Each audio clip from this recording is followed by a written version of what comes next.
Est-ce que vous avez le syndrome du Titanic? Et pourtant, des milliers sont tués chaque année par des conducteurs ivres et qui pensent « j'en vais pas avoir un accident ». Bienvenue à La Vie dans la Parole avec Joyce Meyer. La Vie dans la Parole est un ministère d'entraide basé sur un enseignement solide et pratique pour une application de la parole de Dieu. Votre réponse est dans la parole de Dieu. Et laissez-moi vous dire, le Seigneur est capable de vous guérir là où vous souffrez.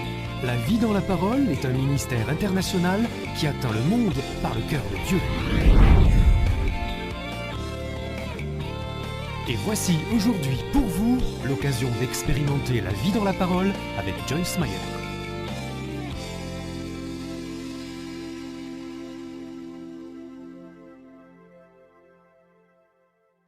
Donc je vous avertis aujourd'hui. Enfin, pour qui tu te prends?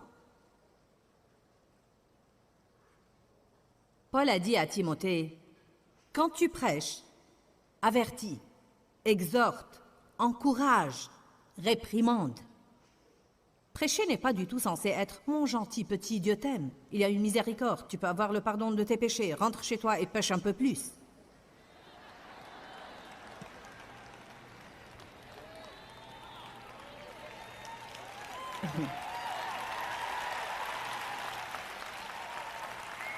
Parfois, nous avons besoin d'un peu d'enfer, de soufre et de feu.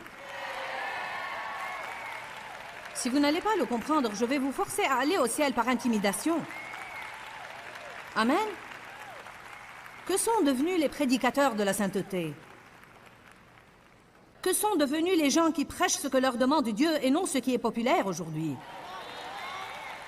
Je vous dis ça parce que je vous aime vraiment, et non pas parce que je crois que je suis un gros bonnet qui croit tout savoir. Je vous dis ça car je le prends à cœur. Dans la nature charnelle, peut-être que j'aime autant prêcher un message agréable aujourd'hui. Mais je suis prête à sortir du bateau pour vous dire ce que je crois que la parole dit, si ça peut apporter des changements positifs à votre vie, et pour que vous n'ayez pas, au tréfonds de vous-même, mauvaise conscience à propos de votre vie jour après jour. Amen.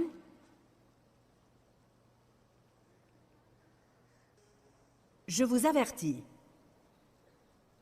par l'amour de Dieu, ne vivez pas dans le péché en pensant que Dieu va fermer les yeux, mais faites ce que vous devez faire pour vous remettre dans la bonne voie et pour changer votre vie. Je n'ai pas dit que Dieu ne vous aime pas. Dieu vous aime. Effectivement, le fait même qu'il vous a amené à écouter ça aujourd'hui, le fait même que vous avez mis votre télé en marche veut dire que Dieu vous aime. Vous direz peut-être, tu sais, je n'ai pas besoin de ce message aujourd'hui. Eh bien, attendez un instant. Ce n'est pas parce que nous n'avons rien fait jusqu'à présent que nous n'allons jamais être tentés. La plus grande erreur que nous commettons, c'est de penser « Dieu soit loué, je ne ferai jamais ça ». Je vais vous dire une chose, nous avons trop confiance en nous-mêmes. Un homme ou une femme sage prennent des précautions pour que la porte ne s'ouvre même pas à la tentation. Si vous êtes marié, ne passez pas un temps excessif avec une personne célibataire de votre âge. Ne soyez pas excessivement aimable avec une femme célibataire ou un homme au travail si vous êtes marié et que vous avez un conjoint à la maison. Vous n'avez pas besoin de leur prendre des beignets tous les matins. Prenez des beignets pour votre femme.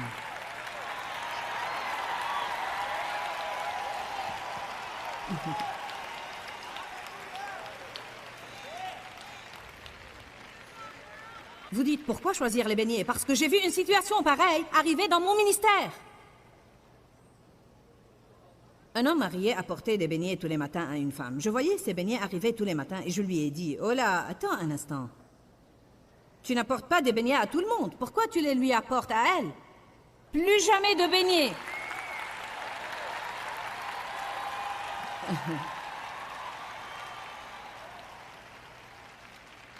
Voyez, les gens peuvent être dupés car ils pensent, « Eh bien, je le fais par gentillesse. » Si tu es marié et tu choisis une personne célibataire pour être gentil avec elle, jour après jour après jour après jour, vous cherchez les ennuis. Je me rappelle qu'un homme qui était un très bon ami à Dave s'est approché de moi à l'église un jour et il m'a dit « Si seulement ma femme était aussi belle que toi. » Oh, tous les drapeaux rouges sont montés en moi et je suis allée tout droit le raconter à mon mari. Vous ne pouvez pas jouer avec le feu et ne pas vous brûler.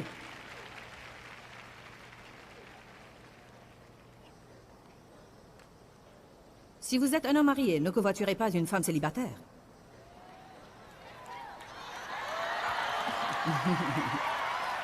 Amen.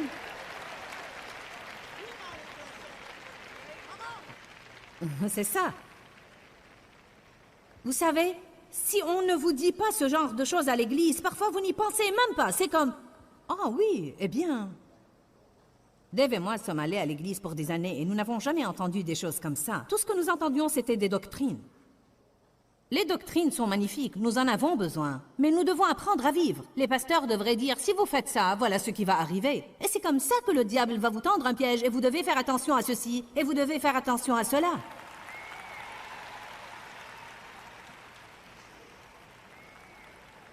Je vous le dis en ce moment, Dave et moi, notre mariage n'était pas solide les premières années de toute façon, car j'étais vraiment une cinglée. Et je m'insurgeais probablement contre Dave tous les matins quand il partait au travail. Et nous ne savions pas mieux faire. Il covoiturait une femme célibataire dans le voisinage, qui était divorcée et qui avait 2 enfants. Ils ont fait ensemble le trajet au travail et à la maison pour 1 an probablement. C'était vraiment la grâce et la miséricorde de Dieu. Je veux dire, si je n'avais pas un mari pieux, alors tout le scénario, tu as une vraie mégère chez toi, avec 3 enfants qui hurlent tous les matins quand tu sors. Maintenant, tu as, vous savez, Mademoiselle Jolie qui sort chaque matin en jupe courte et monte dans ta voiture. Vous savez, elle n'a pas de responsabilité, elle n'a pas à s'occuper de toutes ces choses à huis clos. Alors ils sont très bien ensemble et tout va très bien entre eux. Je remercie Dieu que Dave est un homme pieux et que rien ne s'est passé. Mais je reviens sur le passé et je pense insensé, insensé, insensé, c'était insensé. Allez, arrêtons de faire des choses insensées et puis nous attendre à ce que Dieu nous bénisse. Savez-vous que presque chaque pasteur ou homme chrétien qui s'attire des ennuis avec une femme, ça vient à travers la relation d'aide? Ne demandez pas conseil à quelqu'un à huis clos. Si vous êtes dans une situation où vous devez le faire, faites-le en laissant la porte ouverte ou amenez votre époux avec vous ou amenez quelqu'un d'autre avec vous. Mais vous ne devez pas le faire tout seul. Je ne ferai jamais ça. Tu ne sais pas ce que tu feras. Nous pensons plus de bien de nous-mêmes que nous le devrions. Si j'offre un cadeau à une des dames au bureau, je le signe Amitié Joyce. Si j'offre un cadeau à un des hommes au bureau, je le signe Amitié Dave et Joyce. Sagesse. Je ne veux que personne se fasse des idées. Servez-vous de la sagesse. Nous avons toutes sortes de directives pour nos employés. Si quelqu'un est marié, il ne peut même pas aller à une réunion avec une personne du sexe opposé. Il faut qu'il y ait plus de 2 personnes dans la voiture. Certains disent « Tu n'as pas confiance en nous ?» Je leur dis « Il ne s'agit pas de ne pas avoir confiance en vous. Je n'ai pas confiance en la chair de n'importe qui. »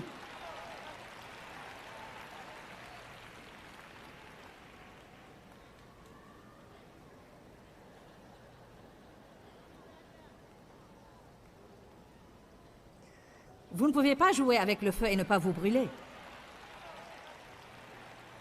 Maintenant, avant de passer au point suivant, je vais le dire à nouveau. Je ne condamne personne.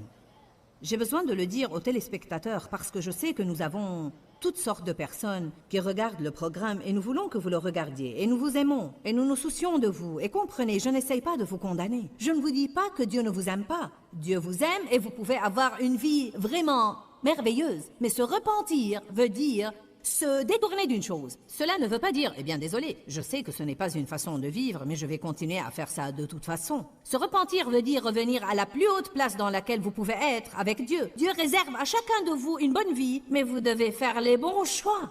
Ne laissez pas votre chair vous contrôler. N'ignorez pas les avertissements. Est-ce que vous avez le syndrome du Titanic? Le Titanic était un paquebot qu'on disait insubmersible. Ils ont ignoré les avertissements qui parvenaient. Il y a des icebergs en avant. Oh, nous n'allons pas couler. 1507 personnes sont mortes.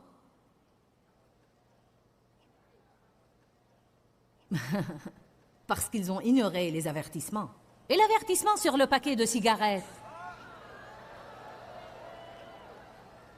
Oh, maintenant je m'emballe vraiment.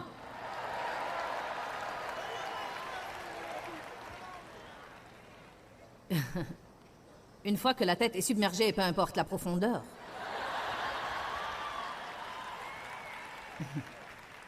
Écoutez, j'avais commencé à fumer à l'âge de 9 ans, et c'était la chose la plus dure au monde que d'avoir à arrêter. Je répète donc que ce n'est pas une condamnation. En ce qui concerne Dieu, je ne pense pas que fumer soit différent de l'excès de table, des commérages ou d'autres choses. C'est une chose que l'Église a décidé de choisir. Donc, il ne s'agit pas d'une condamnation, mais c'est une question de vie ou de mort. Le paquet dit avertissement, ce produit cause le cancer, ou peut causer le cancer. Je ne comprends pas pourquoi un fumeur atteint de cancer du poumon intente un procès à la compagnie de cigarettes.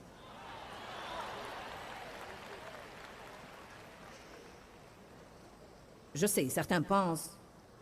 Eh bien, cet avertissement n'était pas sur les paquets quand je fumais, mais... J'essaie juste de faire une remarque. Pourquoi les gens feraient-ils ça? Chaque fois que vous prenez le paquet, ceci peut causer le cancer. Ceci peut causer le cancer. Que faisons-nous? Nous ignorons les avertissements, parce que nous pensons que nous serons de ceux qui vont s'en sortir. Ne pensez pas que vous serez de ceux qui flirtent avec quelqu'un au bureau sans avoir des problèmes à cause de ça. Ne pensez pas que vous allez être de ceux qui peuvent...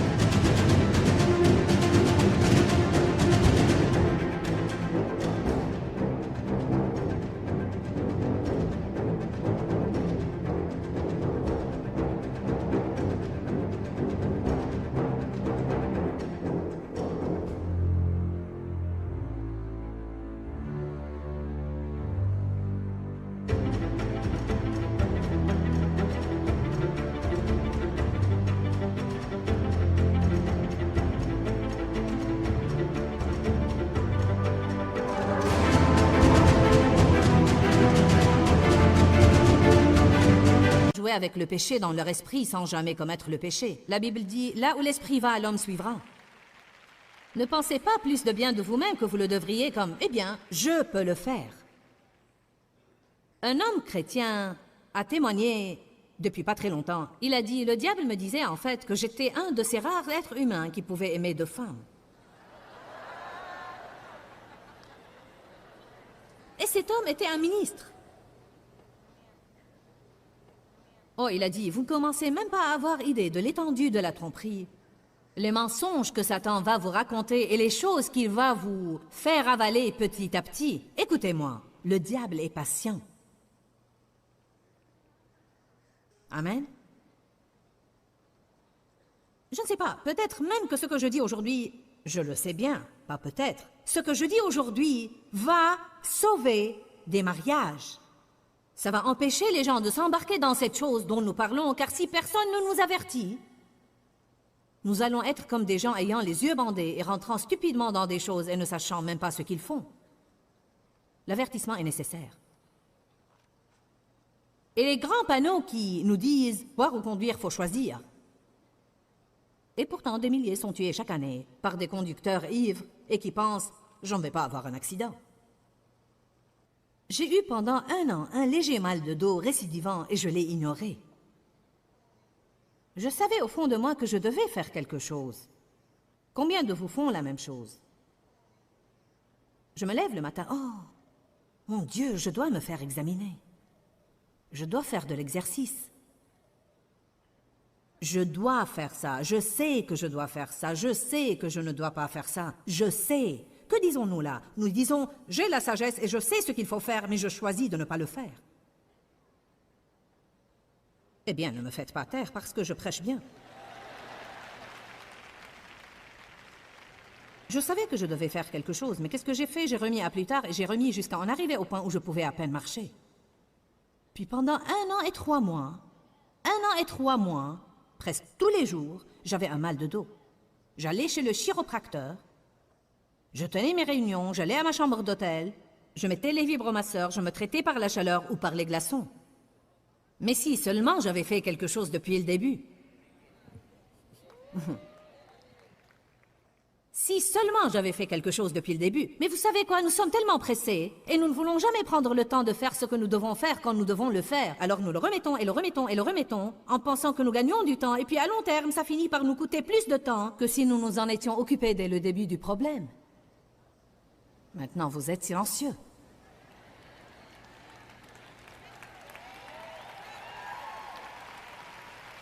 Peut-être que vous dites, je prie et j'attends un miracle de Dieu. Enfin, je ne veux pas me mêler de votre foi.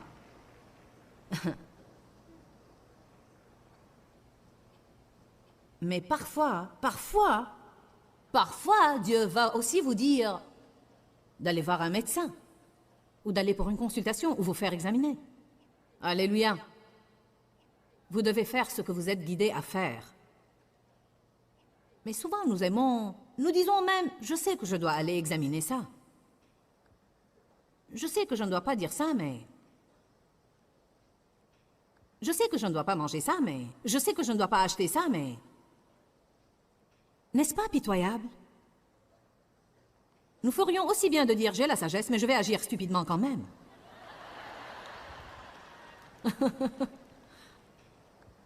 J'ai l'esprit de Dieu en moi, mais je vais suivre le diable quand même. Depuis des années, probablement depuis, je ne sais pas, 22 ou même 23 ans, je portais ces talons hauts de 8 à 9 cm et je prêchais. Plus je vieillis, plus ils raccourcissent. Si vous pensez que je m'emballe, vous auriez dû me voir à cette époque-là. Je veux dire que je sautillais sur l'estrade et je dansais devant Dieu en portant ces talons hauts. Et un jour, une vieille dame s'est approchée de moi après la réunion.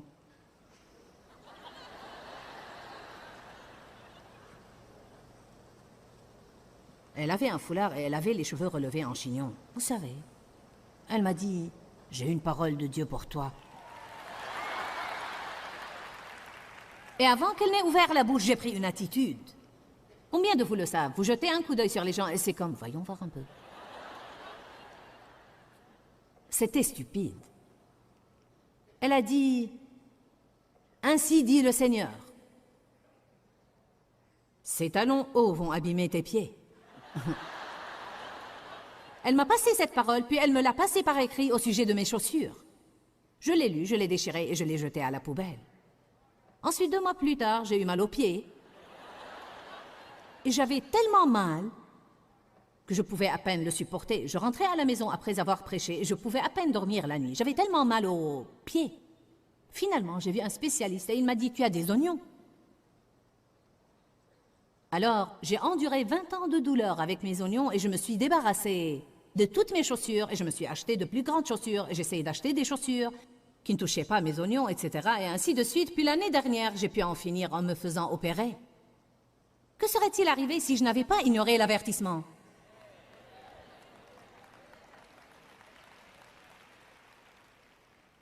Évidemment, nous ne pouvons pas laisser tous ceux qui viennent à nous pour nous dire quelque chose nous gérer la vie. Je n'essaye pas d'être ridicule dans l'autre sens. Je parle simplement du fait de se servir du bon sens et de se servir de la sagesse. Parfois, quelqu'un va vous dire quelque chose et au fond de vous-même, vous savez que c'est de Dieu, mais vous ne voulez pas l'accepter. Pour qui tu te prends pour me dire ce que je dois faire?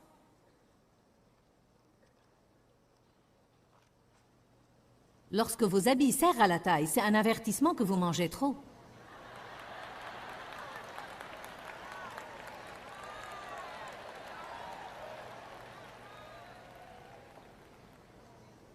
Si vous avez mal à la tête tous les jours et une douleur à la nuque et vous faites toujours ce geste, c'est votre corps qui vous dit « Je suis stressé, je suis surchargé, tu me pousses à l'extrême, nous devons faire quelques changements. »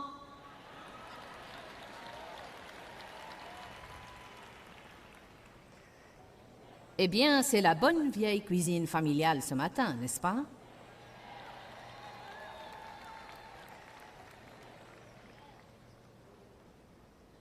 Si votre patron vous convoque et vous donne un avertissement, tu sais, tu arrives toujours en retard, tu fais beaucoup de coups de fil personnels et tu as une mauvaise attitude. Si tu continues comme ça, tu vas perdre ton travail. Il est étonnant combien de gens insensés vont revenir à leur bureau et continuer à faire la même chose. Un avertissement nous dit ce qui arriverait si nous prenions certaines mesures et ce qui arriverait si nous ne prenions pas certaines mesures? Combien d'avertissements ignorez-vous? Ressentez-vous une pression financière permanente? Peut-être que vous dépensez trop. Avez-vous pensé à ça? Je n'ai pas pensé que ça allait être bien reçu. Ou peut-être que vous devez chercher un meilleur travail et vous êtes plutôt une personne passive qui n'aime pas le changement. Alors, vous préférez continuer à faire encore et encore la même chose. Votre vie vous ennuie, mais vous ne voulez pas faire un changement. Eh bien, je crains que... Maintenant, ça peut être une chose envers laquelle vous ne pouvez rien, mais... Peut-être que vous avez un adolescent qui est assez grand pour travailler et gagner un peu d'argent, mais vous lui donnez 20 $ 3 fois par semaine.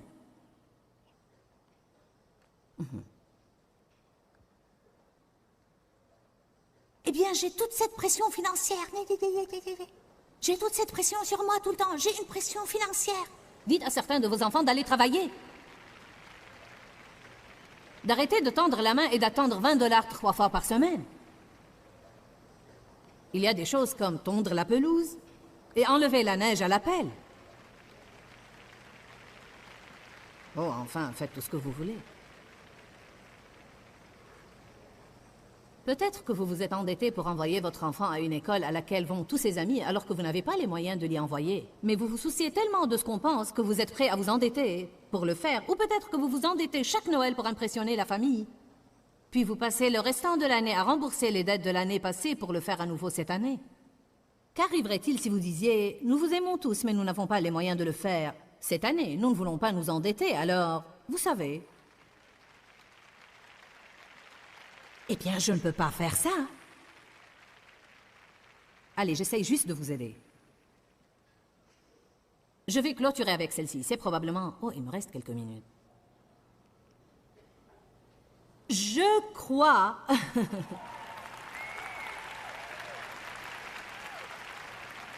Je crois que beaucoup de fois, nous recevons des avertissements quand des problèmes arrivent dans les relations. Si vous écoutez votre époux, il va vous dire si vous ne répondez pas à ses besoins.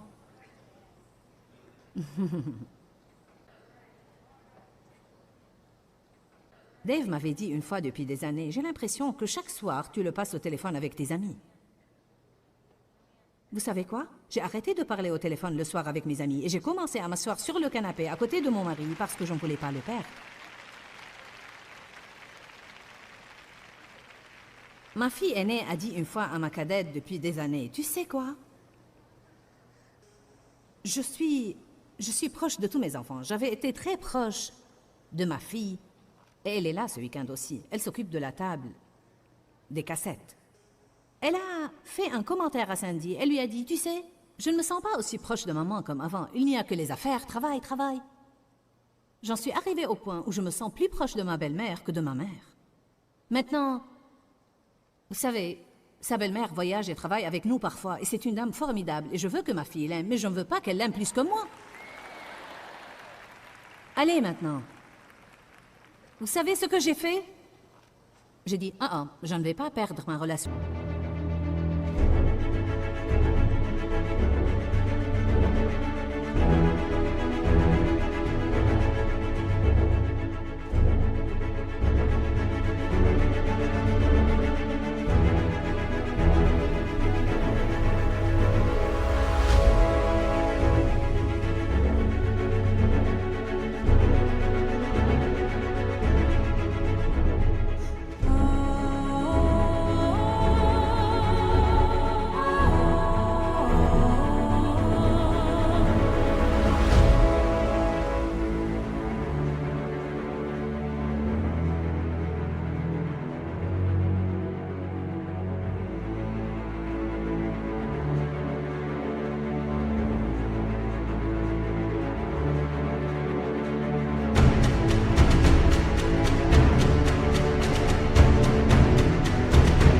Avec mes enfants, je vais faire quelques changements. Alors j'ai commencé à aller chez elle et à faire un peu plus attention à elle et qu'il ne s'agisse pas que du travail. J'ai dit à mon Benjamin depuis 2 semaines, vous savez comme c'est dur de se détacher du dernier-né. Donc j'ai dit à mon Benjamin depuis 2 semaines, tu sais, Je commence à avoir l'impression que je ne passe aucun temps avec toi. Chaque fois que tu viens ici, tu as 2 minutes, tu as 3 minutes, tu dois quitter dans 5 minutes. J'ai dit, que dirais-tu si nous nous asseyons et nous parlions comme avant? Il n'a rien dit et il a quitté. Mais vous savez quoi? Les 2 dernières semaines, je l'ai vu davantage. Et il vient et il s'assied. Il est venu l'autre soir. Il est venu jeudi matin avant que je ne quitte pour venir ici. Nous avons en fait parlé et parlé et parlé pour environ 10 à 15 minutes. J'ai dit, eh bien, je vois un changement en toi. Il m'a dit, j'essaye, j'ai entendu ce que tu as dit. Voyez, c'est ce que nous devons faire. Nous devons entendre ce que les gens nous disent.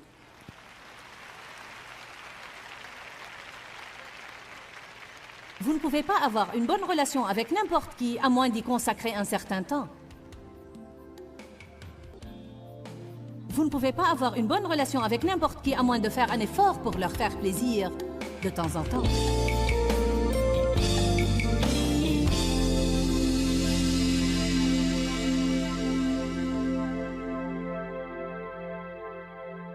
Eh bien, nous avons le choix d'être soit sages, soit insensés. Chaque jour, nous faisons des choix.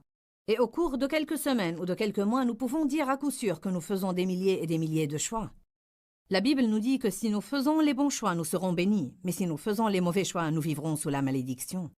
Donc nous devons vraiment choisir la sagesse au lieu de la folie. Je vous encourage à faire les bons choix. Faites maintenant ce qui vous donnera la satisfaction plus tard. Ne faites pas ce que font tous les autres. Si vous n'avez pas de paix, ne le faites pas. Nous devons faire de bons choix pour que nos vies soient ce que Jésus est mort pour nous donner. Pourquoi, Seigneur, pourquoi? Dans ce livret, Joyce Meyer nous enseigne à travers la parole comment être délivré de la confusion. Pour obtenir ce livret gratuitement, écrivez-nous à Joyce Meyer, boîte postale 40095-6300 Larnaca, Chypre. Ou bien visitez notre site web www.joycemeyer.org/fr.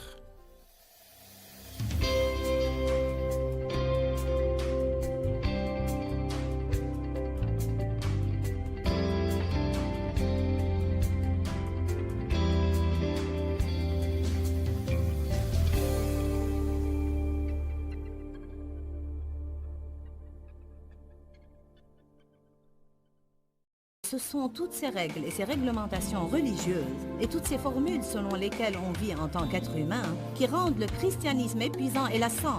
Si l'on suit ce que l'Esprit de Dieu nous guide de faire, alors devinez quoi? L'Esprit de Dieu nous donnera la force de faire tout ce qui nous conduira à faire. Bienvenue à La Vie dans la Parole avec Joyce Meyer.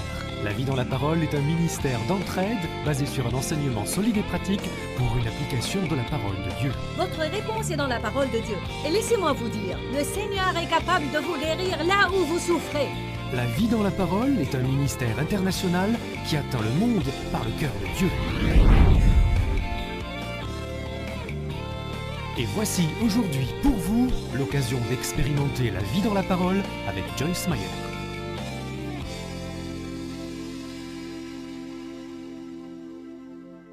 Dites tous avec moi. Qu'est-ce qui est le plus important pour moi?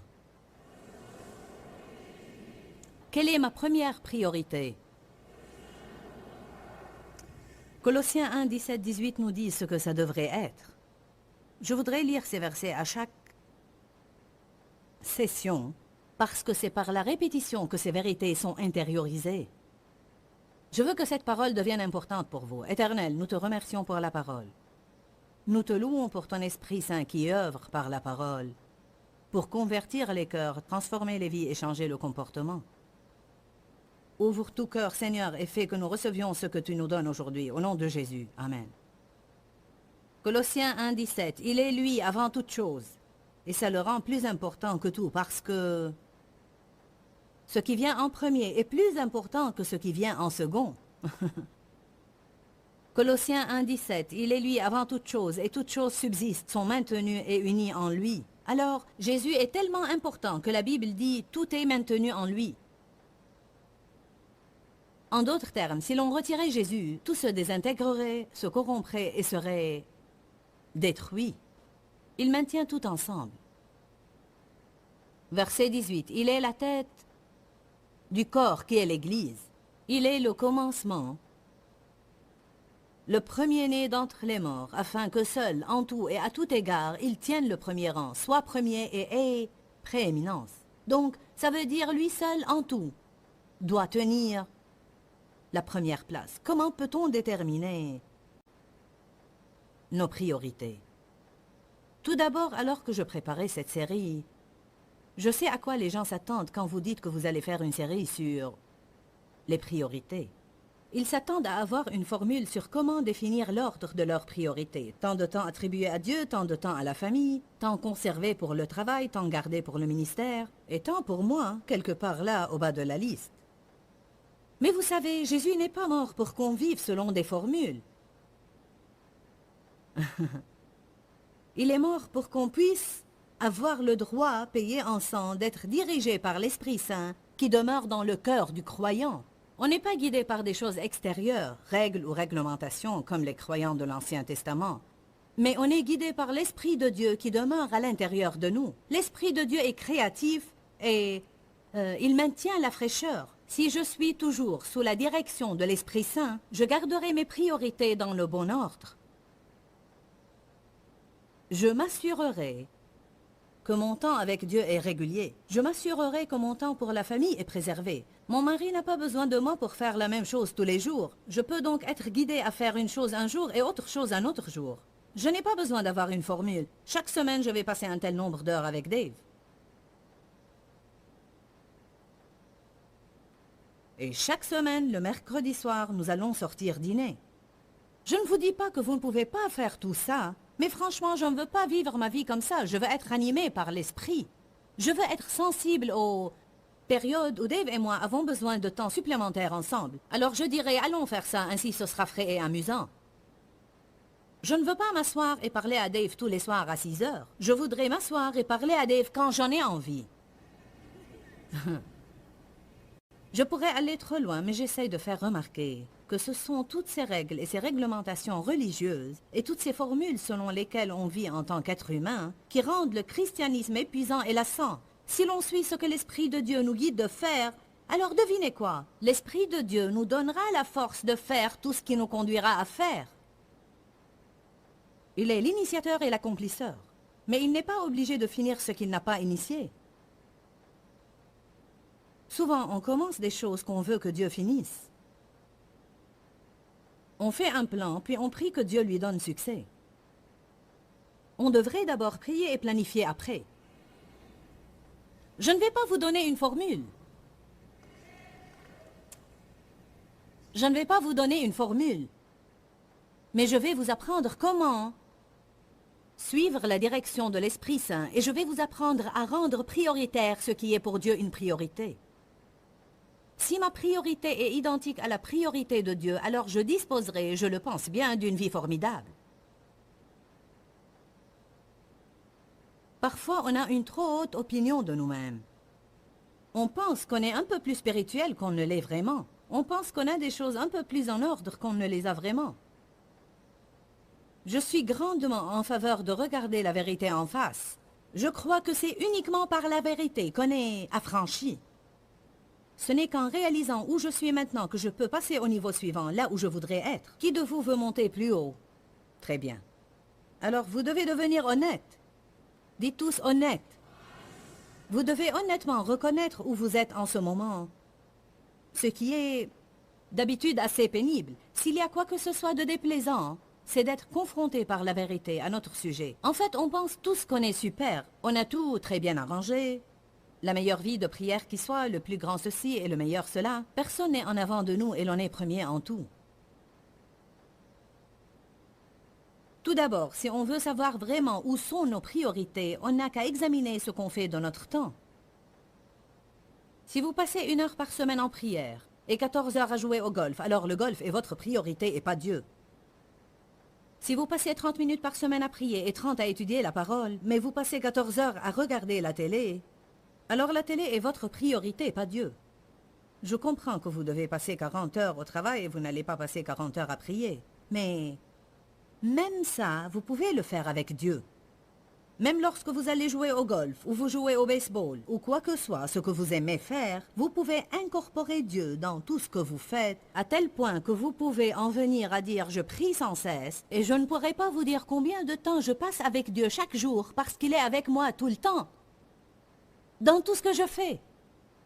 À mon avis, un de nos gros problèmes, c'est que nous cloisonnons Dieu et nous séparons le séculaire du sacré. On pense que certaines choses sont du domaine religieux et donc qui concernent Dieu. Mais ces autres choses sont des choses que Dieu n'en a rien à faire et donc on doit s'en occuper nous-mêmes. C'est l'une des plus grandes erreurs que les croyants font. Dieu doit être notre priorité en tout ce qu'on fait. Quand je m'habille le matin, je ne veux rien mettre qui ne va pas glorifier Dieu ce jour-là. Je ne veux rien mettre qui ait une coupe trop basse ou qui soit trop transparente, ou si courte que lorsque je m'assieds, on peut voir bien plus de moi qu'on ne l'est supposé.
Je ne veux rien mettre qui soit vraiment si ample sous le bras que quand je soulève mon bras, on peut voir des choses qu'on ne doit pas voir.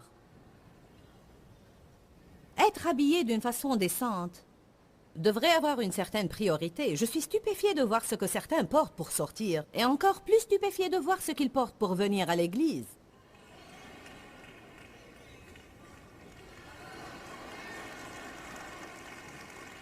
Bien, c'est un style. Hey!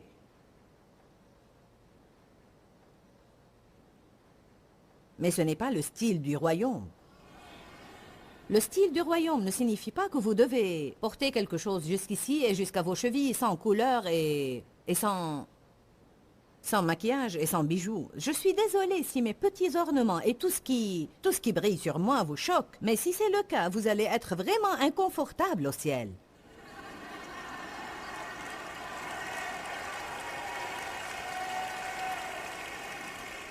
J'aime bien cet assortiment. Regardez-moi ça. Quelqu'un m'a donné une montre violette pour aller avec mon tailleur violet. Wow! Alléluia! Gloire à Dieu. Il n'y a aucun mal à soigner sa toilette. Mais il faut être décent. Puis-je avoir un témoin ce matin? Soyez assez intelligent pour vous regarder dans le miroir le matin et voir si vous paraissez décent.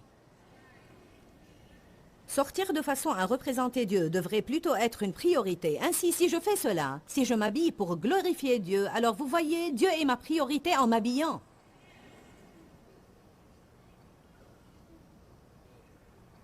Dieu peut devenir votre priorité dans tout ce que vous faites. Je ne sais pas combien de temps je passe avec Dieu chaque jour. Je n'en ai aucune idée, car il est juste là. Il est et je suis et nous sommes. Et voilà. Bonjour. Je suis bien heureuse de ne pas compartimenter le tout comme se lever le matin, prier 30 minutes, puis courir toute la journée dans la chair et Dieu n'a rien à y faire. Rentrer le soir, oh Dieu, oh Dieu.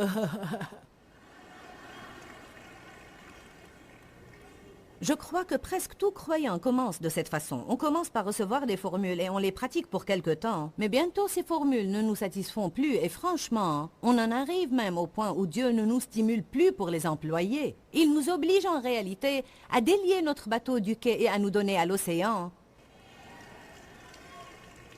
où l'Esprit de Dieu nous prend à son gré comme les vagues, de cette façon, et puis d'une autre façon. Puis le vent ne souffle plus pour quelque temps et on reste immobile. Puis on est de nouveau emporté. J'aime bien le frisson de ne jamais savoir ce que Dieu va faire. Certains n'aiment pas ça car ils veulent prendre tout en main. Vous voulez avoir un plan et exécuter ce plan. Oui, vous vous exaspérez quand quelque chose se passe qui interrompt votre plan. Wouhou! Autant marqué au travers de votre vie hyper tendue parce que Dieu quotidiennement est en train de faire des choses que vous ne pouvez pas contrôler. Merci Jésus, alléluia. On doit examiner ce qu'on fait de notre temps et voilà nos priorités. La vérité est qu'on trouve du temps pour ce qu'on veut faire. Pouvez-vous avaler ça tout simplement ce matin? Vous faites ce que vous voulez faire. Vous faites votre programme.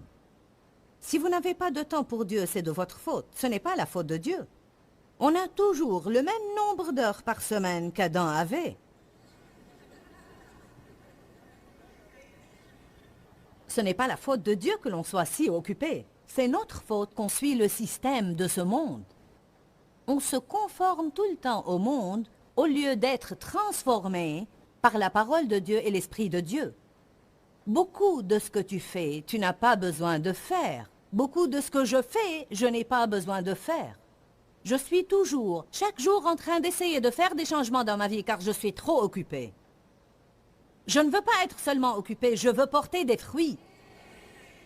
Ainsi, êtes-vous occupé ou portez-vous des fruits? On arbore nos occupations comme une médaille. Maman, je suis désolée car je ne t'ai pas appelé depuis 6 mois, j'étais occupée. Seigneur, je suis désolée de ne pas avoir prié, j'étais occupée. Pasteur, je suis désolée de ne pas être venu à l'église, j'étais occupée. Vous apercevez vos amis dehors. Oui, j'ai voulu vous appeler, mais j'étais si occupée. Oui, j'ai dit que je t'appellerai pour déjeuner, mais j'ai été si occupée. Je suis occupée, je suis occupée, je suis occupée, occupée. Si tu m'aimes, ne sois pas trop occupée pour moi. J'ai voulu te remercier pour ces merveilleuses prévenances que tu as pour moi, mais j'ai été si occupée. Je suis sûre que tu comprendras. Non, je ne comprends pas. Je ne comprends pas pourquoi on ne remet pas les choses qui devraient être importantes pour nous en première place. Et on ne cesse pas de se donner à toutes ces choses qui ne valent vraiment rien. Bonjour. Mais je suis tellement occupée. C'est devenu pour moi un sujet préféré cette dernière année. Et ça m'aide à changer. Ainsi même, si vous n'en avez pas besoin, je vais me le prêcher à moi-même, car je dois changer dans ce domaine. Alors si on est tellement occupé et si stressé qu'on devient renfrogné et grincheux tout le temps avec ceux qui nous entourent, alors on justifie notre aigreur et notre carence du fruit de l'esprit par l'excuse « Je suis très occupé. Je sais que je ne devrais pas être tellement revêche et difficile à supporter, mais je suis tellement occupé. »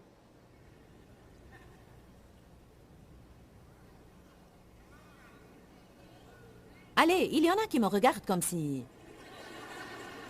Savez-vous pourquoi? On aime beaucoup mettre le blâme sur quelque chose d'autre. On ne veut pas prendre la responsabilité pour nos vies. On ne veut vraiment pas prendre la responsabilité. Nous avons toujours le problème qu'Adam et Ève avaient. Ils se blâmaient l'un l'autre. Abraham et Sarah avaient ce problème, se blâmaient l'un l'autre. Tout le monde veut blâmer quelqu'un d'autre. Que tout le monde dise « J'ai préparé mon programme ».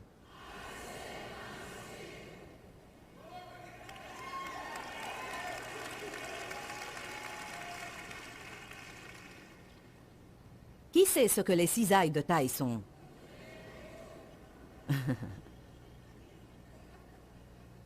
Je ne suis pas un arbre, mais si j'étais un arbre, et mon propriétaire commençait à me tailler, je parie que ça va faire mal.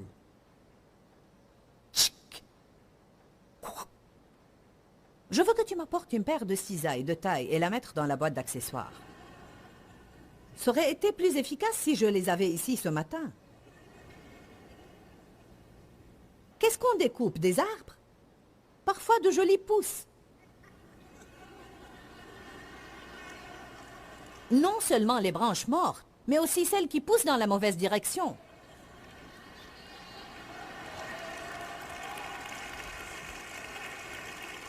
On pousse bien et droit, on est sur le chemin qui mène à la vie, et soudain...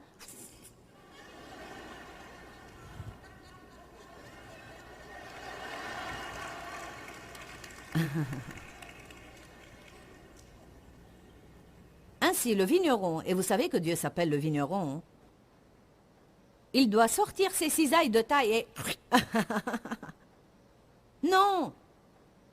Ça gâche ta beauté. Et tous ces petits surgeons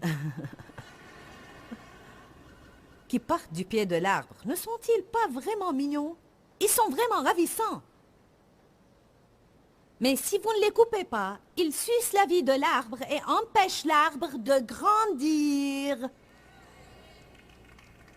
La Bible nous appelle des térébintes de la justice, une plantation de l'Éternel pour servir à sa gloire. Certains d'entre vous ont trop de ces surgeons mignons. Allez, je parle à quelqu'un ce matin.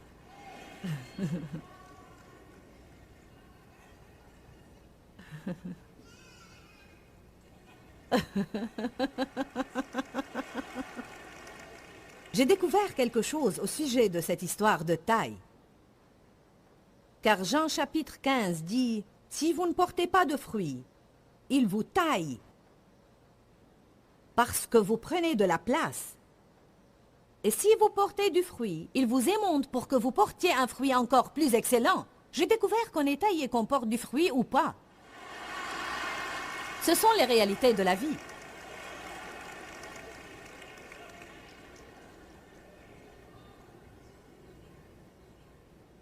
Dieu pourchasse certains d'entre vous avec ses cisailles de taille et vous faites de votre mieux pour fuir. Vous piaffez d'un coin à l'autre et Dieu...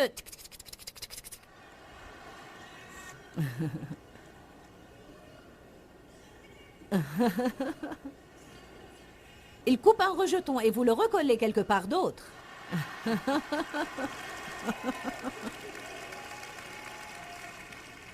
Une fois coupé de la vigne, le sarment est chose morte et sans vie. Ainsi vous avez tous ces trucs morts suspendus de partout. Ah, délivrance.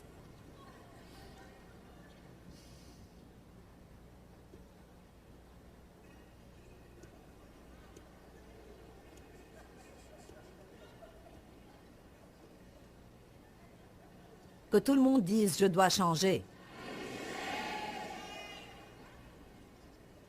Savez-vous ce que je pense? Je pense que si l'on se débarrasse de toutes ces choses qui ne sont vraiment pas essentielles, on aura beaucoup de temps pour Dieu. Alléluia. Donc, regardez ce que vous faites. Examinez à quoi vous passez votre temps. Soyez honnête avec vous-même. Ne dites pas « eh bien, je dois faire ceci et je dois faire cela ». Ne donnons pas à Dieu les restes. Ne lui donnez pas le restant de votre journée quand vous...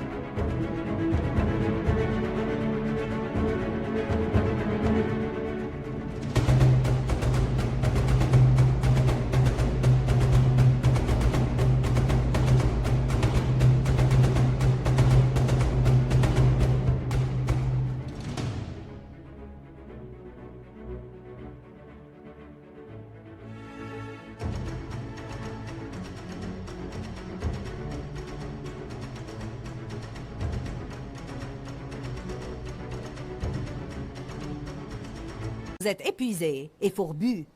Vous ne pouvez plus réfléchir. Et vous pouvez à peine donner à Dieu les prémices, toujours. Et c'est la partie de votre journée où vous êtes au mieux. Pour moi, c'est le matin. Non pas que je suis toute gaie le matin, mais en fait... Je suis au mieux avec Dieu le matin avant que je devienne préoccupée par toutes sortes de choses. J'en connais qui sont au mieux la nuit. Découvrez quelle est la meilleure partie de votre journée et commencez à en donner une partie à Dieu. Donnez-lui les prémices et non pas les restes. Il ne va pas prendre les restes et les multiplier. Il ne veut pas les résidus. De quoi parlons-nous le plus? Ce sont nos priorités.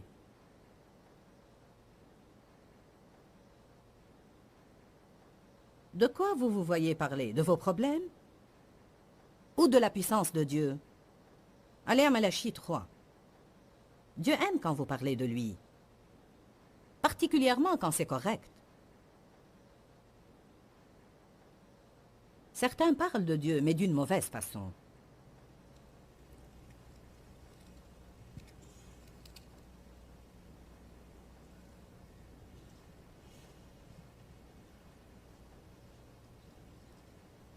Malachie 3, verset 13. Tout d'abord,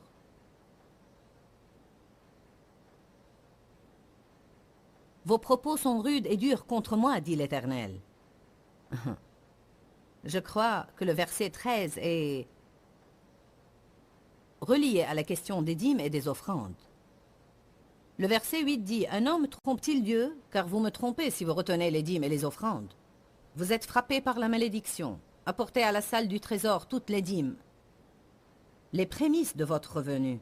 Mettez-moi de la sorte à l'épreuve. Et vous verrez si je n'ouvre pas pour vous les écluses du ciel, et si je ne répands pas sur vous une bénédiction si abondante que vous ne pourrez la contenir. Toutes les nations vous diront heureux. » Dans le verset 13, il leur dit pourquoi ça ne s'accomplissait pas pour certains d'entre eux. Il dit « Vos propos sont rudes et durs contre moi. » Parce que vous avez dit... Verset 14. Vous avez dit, c'est inutile de servir Dieu. Qu'avons-nous gagné à observer ses préceptes? Combien de personnes donnent et puis disent, ça ne marche pas? Combien de personnes donnent et prient et puis se plaignent? Allons donc. Donner plus prier plus se plaindre n'égale pas un miracle. La Bible dit dans Philippiens 4, 6, « Ne vous inquiétez de rien, mais en toute chose par des prières et des supplications. » Avec quoi? Des actions de grâce. Non pas des ronchons, non pas des plaintes et des confessions négatives. Ne vous inquiétez de rien, mais en toute chose. Combien de choses? Toute chose. Toute chose inclut votre chose et ma chose. Ne vous inquiétez de rien, mais en toute chose. Faites connaître vos besoins à Dieu par des prières et des supplications avec des actions de grâce. Et la paix de Dieu, qui surpasse toute intelligence, gardera vos cœurs et vos pensées. Ce n'est pas suffisant de prier pour la nation. On doit remercier Dieu qu'il est en train d'agir. Je crois qu'on doit remercier Dieu avant de voir les résultats. Je ne pense pas que ça serve à grand-chose de prier pour votre mariage si vous n'allez pas remercier Dieu qu'il travaille. Ça ne sert à rien de prier pour votre mariage et puis sortir déjeuner avec vos amis et ne parler que du fouillis dans lequel votre mariage est.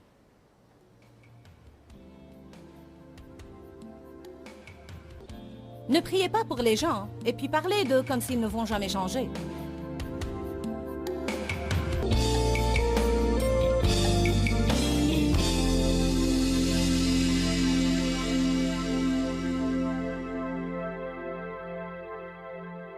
Vous savez, vous pourriez profiter de quelque chose que Dieu m'a dit personnellement. Il m'a dit, Joyce, ne travaille pas plus dur, mais plus intelligemment. Personnellement, je crois qu'on peut en faire plus, et peut-être même en moins de temps.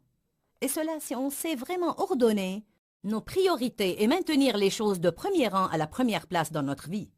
Sur le programme de demain, nous allons avoir Kurt et Brenda Warner avec nous. Kurt est le quarterback de l'équipe de rugby Rams de St. Louis. Il est devenu très connu. Lui et Brenda sont des chrétiens merveilleux. Et ils ont une organisation appelée Les Premières Choses en Premier où ils aident les personnes brisées. Mais c'est extrêmement important pour eux de maintenir l'ordre de leurs priorités. Je crois que chacun de nous a besoin de faire une priorité, de maintenir l'ordre de nos priorités dans notre vie. Dis-leur que je les aime. Dans ce livret, Joyce Meyer donne une révélation de l'amour de Dieu pour nous. Pour obtenir ce livret gratuitement, écrivez-nous à Joyce Meyer, boîte postale 40095-6300 Larnaca, Chypre. Ou bien visitez notre site web www.joycemeyerme.org.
khắp phương trời vẫn nhớ tới quê hương.